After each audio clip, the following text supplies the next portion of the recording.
Leap app ఏర్పాటు చేశాం. ఇక్కడున్న తల్లిదండ్రులు అడుగుతున్నా, ఎంతమందికి లీప్ యాప్ గురించి తెలుసు అన్న వాళ్ళు చేతులు పైకెత్తండి. చాలా తక్కువ మంది ఉన్నారు ఇక్కడ. అంటే నేను ఎక్కడో ఒక ఆలోచనలో ఉన్న ఫీల్డ్ ఇంప్లిమెంటేషన్ వచ్చి చాలా గ్యాప్ వస్తుంది.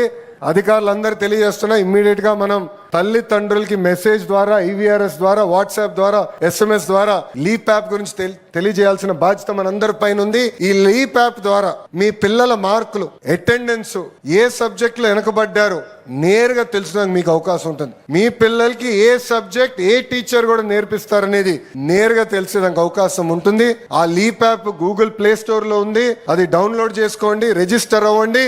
ఆ లీప్ యాప్ ద్వారా తల్లిదండ్రుల్ని, ఉపాధ్యాయుల్ని, పిల్లల్ని అనుసంధానం చేసే లక్ష్యంతో మేము పనిచేస్తున్నామని ఇక్కడున్న తల్లిదండ్రులందరూ కూడా తెలియజేసుకుంటూ, ప్రభుత్వ పాఠశాలలు అంటే కొంతమందికి చిన్న చూపు ఉంది. ఆ మైండ్ సెట్ మార్చాల్సిన బాధ్యత ఒక విద్యాశాఖ మార్చులుగా నా పైన ఉంది. గౌరవ ముఖ్యమంత్రి గారు ఇప్పుడే కిందికి వస్తున్నప్పుడు ఆయన అడిగారు, భారతదేశంలో Andhra model of education number 1 ఎప్పటికల్లా మీరు చేస్తారని. నాకు తెలుసు ఆయనకు హామీ ఇస్తే మళ్ళీ ఆ రోజు నుంచి నేను పరిగెత్తిస్తాడు అది.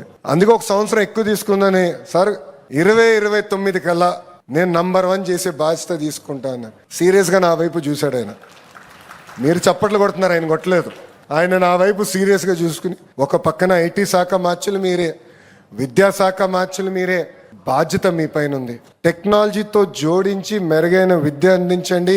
కేవలం 2 సంవత్సరాలు ఇస్తున్నా ఆంధ్ర మోడల్ ఆఫ్ ఎడ్యుకేషన్ భారతదేశంలోనే నంబర్ 1 చేయండి అనే ఆదేశాలు ఆయన ఈరోజు నాకు జారీ చేశారు. ఆ ఆదేశాలు తప్పనిసరిగా మేము స్వీకరిస్తాం. 100% భారతదేశంలోనే నంబర్ 1 చేసే బాధ్యత మేము తీసుకుంటామని ఈ సభాముఖంగా గౌరవ ముఖ్యమంత్రి గారికి నేను హామీ ఇస్తూ